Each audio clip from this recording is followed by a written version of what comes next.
Hablemos ahora sí de propuestas por parte, obviamente, de las tiendas a las que ustedes representan. ¿Qué propuestas tendríamos que hacer, qué tendríamos que proponer para que nunca más vuelva a pasar esto? La propuesta que nosotros tenemos como Movimiento Tercer Sistema es replantear las políticas del Estado. Y eso evidentemente se vincula con la transformación y revolución profunda. Con esa solución. ¿Cómo? ¿Qué tipo de transformación hablas? Transformación de las políticas del tema de ecología, del madre tierra, del Pachamama que tanto han hablado. Hasta el momento no se ha concretado. Tantas normativas que tenemos pero no se ha aplicado. Lo que pretendemos nosotros es hacer las normativas y hacer en términos prácticas. Y eso será el mejor tarea para que el pueblo boliviano, que nunca más ocurra esa situación.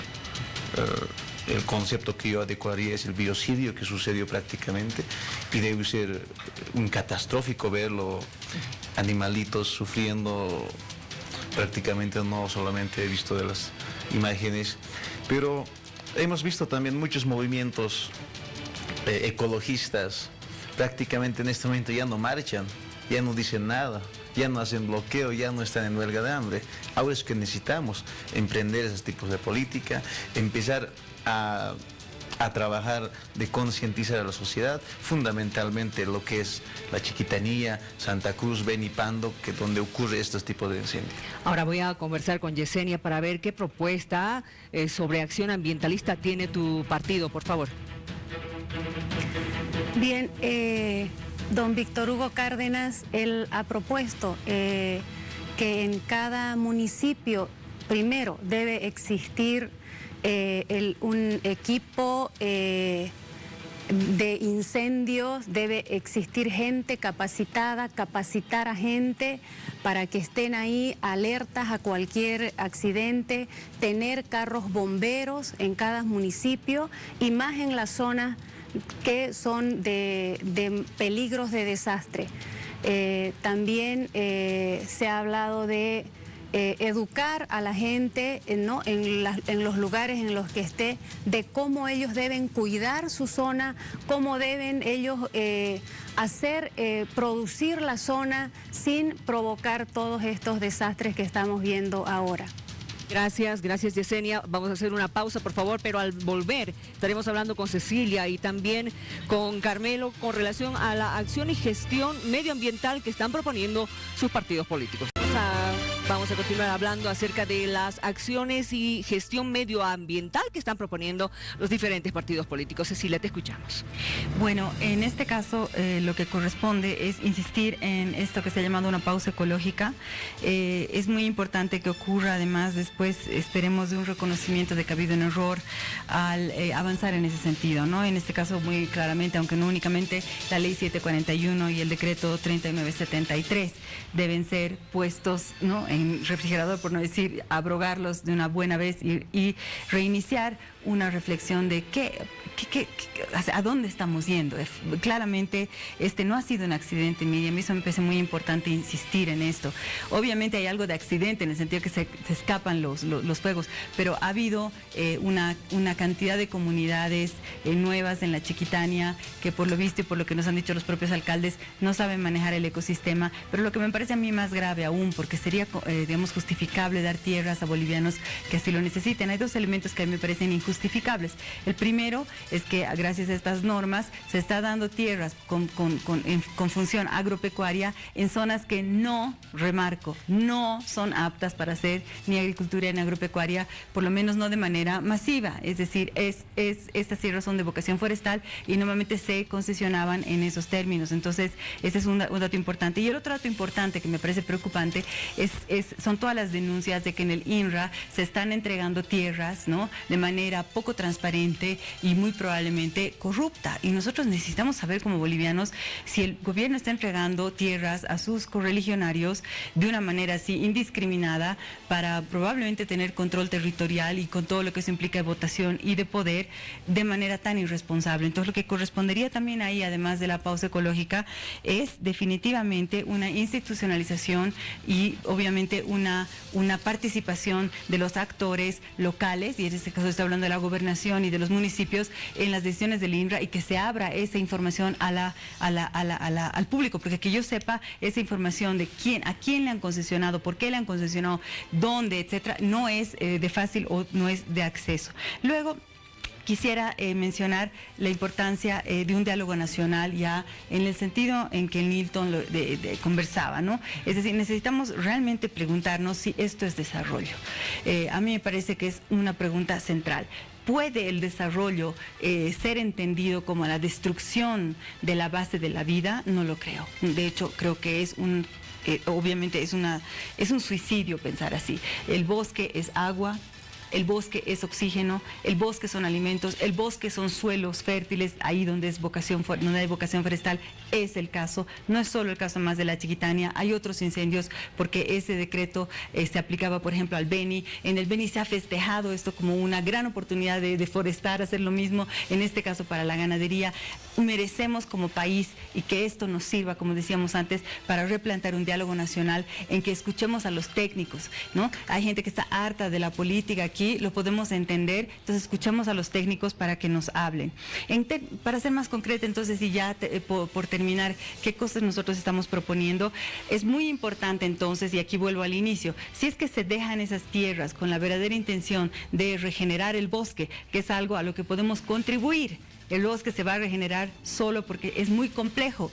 Son bosques en los que hay varios cientos de especies de árboles por hectárea. No se puede, eso no es como hacer un bosque de pinos o de eucaliptos donde hay una sola especie. Esto es muy complejo, por tanto, el término reforestar ahí tiene muchos límites. Yo puedo ayudar, como decía uno de los alcaldes, con especies del lugar, claro. Y para eso es importante recoger germoplasma, por ejemplo, recoger material que nos permita hacer plantines de ese tipo de especies e ir plantando, ¿no?, de la manera que más apropiada posible, y esto es técnico. Para esto necesitamos asistencia internacional para que el bosque se vaya regenerando, y entendamos, y con esto termino, que estamos hablando de un proceso que no vamos a ver. Hoy la generación que ha visto quemarse ese bosque no va a ver ese bosque regenerado. Estamos hablando de procesos de siglos. Y algo más importante que hay que entender, este bosque después de semejante incendio es un bosque frágil, y es un bosque frágil en contexto de cambio climático, y el cambio climático implica más calor y menos agua. Entonces realmente tenemos que prepararnos y ser especialmente cuidadosos. Por eso es que todas estas medidas en paquete deben ser desarrolladas por toda la sociedad boliviana, exigiéndole al gobierno que cumpla su responsabilidad y a todas las demás instancias, incluyéndonos a nosotros. Vamos a ver qué dice Carmelo. Bueno, coincido en parte con lo que dice la colega medioambientalista. Pero aquí existen otros factores que hay que tomarlos en serio, como es la asistencia técnica que ella llamaba. Nosotros tenemos a nuestro candidato a la presidencia, Virginio Lema, que es especialista en el tema precisamente de la protección de áreas forestales, áreas de biodiversidad, que él tiene una ONG en Tarija que se llama Rincón de la Victoria. Él se ha ofrecido, no como político, eso que quede bien claro, sino como técnico, apoyar y asistir a los programas y a los proyectos que hayan dentro de las áreas protegidas que hay en todo el país, no solo en el departamento de Santa Cruz, que acá hay varios, pero debería tratárselo de una política más seria. Aquí existe un problema bien complejo, Cecilia. Existe la dejadez de la autoridad, que no ha podido ubicar una unidad especializada para que esa, a través de los 55 municipios alrededor del departamento, sean capacitados y tengan una unidad de prevención a este tipo de desastres y a este tipo de incendios. Se venía hablando como hacía 10 o 12 días que estaba ardiendo el bosque seco chiquitano. Como usted bien decía, no es un bosque que es para la agricultura extensiva, ni mucho menos, pero se lo está haciendo, se lo está chaqueando, se lo está deshaciendo el ecosistema. Usted decía que eso muchas generaciones ya no lo van a ver, posiblemente mis nietos, pero tenemos que nosotros ser más serios y tenemos que plantear una política de Estado de prevención a estos desastres naturales. Imagínense, no hay quien en este momento haya podido entrar, han entrado después, cuando ya todo estaba consumado y difícil de controlarlo. Escuchaba al alcalde de San José muy acertadamente decir de que se descontroló completamente. Es lo que no hay que permitir. Cuando se diga hay peligro, hay que declarar zona de desastre o hay cualquier cosa que sea, tenemos que hacerlo de forma responsable. Aquí no se ha actuado de forma responsable, se ha actuado de forma irresponsable. Y vuelvo a decirle a través de estas cámaras que nuestro candidato Virginio Lema, que es especialista en medio ambiente, está a disposición de todas las áreas protegidas y en especial en el área de la Chiquitania que vamos a visitar, no como político, vamos a visitar para ver qué programas se pueden implementar en el área a través de los municipios, a través de la ONG internacional para la mitigación. Pero la mitigación no viene ahorita, de aquí a 3 meses va a llover, va a haber bastante flora, no va a haber fauna, pero va a estar verde, pero eso va a quedar como cuando se quema una persona, una costra. Después de eso viene el tema, la matanza de peces en los ríos, una serie de cosas que vienen a través de lo que ha pasado hoy día. ¿Cuánto tiempo tendremos para tener peces ahora en los arroyos y los ríos? No lo sabemos. Eso tiene que venir a través de un estudio técnico que haga la gente especializada en el tema. Porque yo personalmente creo de que se está haciendo política con la desgracia de otro. Eso no debe suceder. Debe darle vergüenza a la clase política para que no haga política con la desgracia ajena. El MNR no está en eso. El MNR está en la línea de la protección ambiental. Muy bien, gracias Carmelo. La siguiente pregunta que les voy a hacer es, ¿cómo debería el gobierno articular su acción de trabajo con las gobernaciones? Y evidentemente los municipios también. ¿O es que ya han visto que se está haciendo ese tipo de trabajo? ¿Existe una gestión de planes de acción?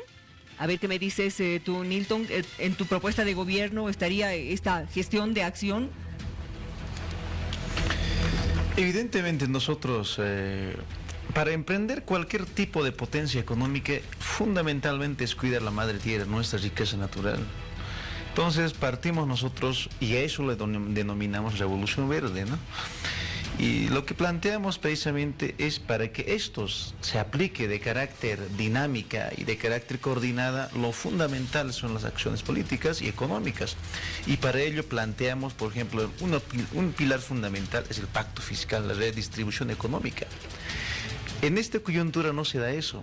Por eso que municipios no tienen tema de seguimiento técnico, no tienen equipamiento y etcétera, es que para combatir cualquier fenómeno intervenido naturalmente o intervenido por el hombre. Entonces, lo que fundamentalmente nosotros planteamos es el tema de pacto fiscal, la redistribución económica y así potenciar distintos municipios y tener las condiciones para poder prevenir estos tipos de acciones negativas y nefásticos que pasan. Muy bien. Yesenia, ¿qué opinas tú, por favor? Sí, nosotros proponemos esencialmente políticas preventivas, ¿no? Para evitar todos estos desastres que están ocurriendo. Y en el plan de gobierno de don Víctor Hugo está el ser una república autónoma. ¿no? Entonces, cada departamento trabajar autonómicamente con los recursos que se necesita para poder cada uno atender su problemática, la situación que está viviendo, para tener un mejor manejo de los recursos. Eso es esencialmente lo que está proponiendo don Víctor Hugo Cárdenas. Muy bien, Cecilia. Comunidad Ciudadana es el programa que realmente está presentando una alternativa a los desafíos del siglo XXI. Uno de ellos es el cambio climático, pero hay más. Estamos encarando la 6ª mega extinción de especies, la pérdida masiva de bosques tropicales. En el caso de los Andes, y está relacionado con la Amazonía, la pérdida de nuestros glaciares y por tanto de nuestra agua. Estamos desequilibrando completamente el sistema climático y por tanto el sistema biológico. Nosotros entonces planteamos 3 grandes transiciones productivas, ¿no? O sea, es otra economía. Una es la transición energética, a la que no me voy a referir en este momento. La otra es la transición de urbes, ¿no? Hacia la sostenibilidad. Las ciudades tienen mucho que hacer ahí, pero me voy a entonces detener en lo que llamamos nosotros la diversificación productiva bioregionalmente adaptada. Eso quiere decir que vamos a respetar los límites y las capacidades regenerativas de los ecosistemas para hacer actividad productiva. ¿Eso qué quiere decir? Si dice vocación forestal, es vocación forestal, entonces ahí aprovecharemos la madera, aprovecharemos frutos del bosque, y eso no quiere decir que no pueda haber sistemas agrosilvopastoriles o sistemas agroforestales combinados, pero en ningún caso esta locura de arrasar con el bosque, porque eso al final ni siquiera es riqueza, eso durará unos años y luego es otra vez otro desastre. Entonces, Comunidad Ciudadana, y no puedo entrar en mucho más detalles por el tiempo, pero tiene una propuesta muy clara con respecto a esto, porque entiende que cualquier desarrollo viable en el siglo XXI, justamente por el desastre que venimos haciendo desde el siglo XX, que es no respetar los límites de la naturaleza, tiene que en este caso trabajar con la naturaleza, y eso implica saber ancestral, pero también mucha tecnología, mucho conocimiento de punta, ¿no? Hay países que son exportadores de alimentos y son, no sé, el 10% de la paz, porque hay tecnología de sobra en realidad para digamos, mejorar el bienestar de las personas, sí, mejorar los ingresos sin destruir la naturaleza. Sin embargo, se concreta con esto, o sea, ¿qué acción debería tomar el gobierno con las gobernaciones? ¿Ustedes están viendo esto en su programa, de que trabajen conjuntamente, o es en forma descentralizada? Bueno, lo que pasa es que la descentralización implica coordinación, pero tiene que haber seriamente descentralización. Aquí no se ha activado, por ejemplo, una instancia departamental que debería haber estado trabajando con el INRA junto con los municipios y la gobernación para la dotación de tierras. El INRA ha actuado de manera así autónoma, y las instancias municipales y departamentales no han podido, supongo que no han podido, digamos, trabajar conjuntamente. El plus se ha olvidado. Entonces, obviamente estamos hablando de una gestión, cualquier gestión que responda a las condiciones de un territorio necesita de ser descentralizada. Pero descentralización en un estado siempre quiere decir coordinación. Entonces tú puedes tener unas políticas nacionales de conservación, por ejemplo, del bosque, que se expresen territorialmente de manera distinta, y eso se acuerda con los territorios, los diferentes territorios en sus en los 2 niveles subnacionales, que serían el del departamento y el del municipio. Muy bien, gracias.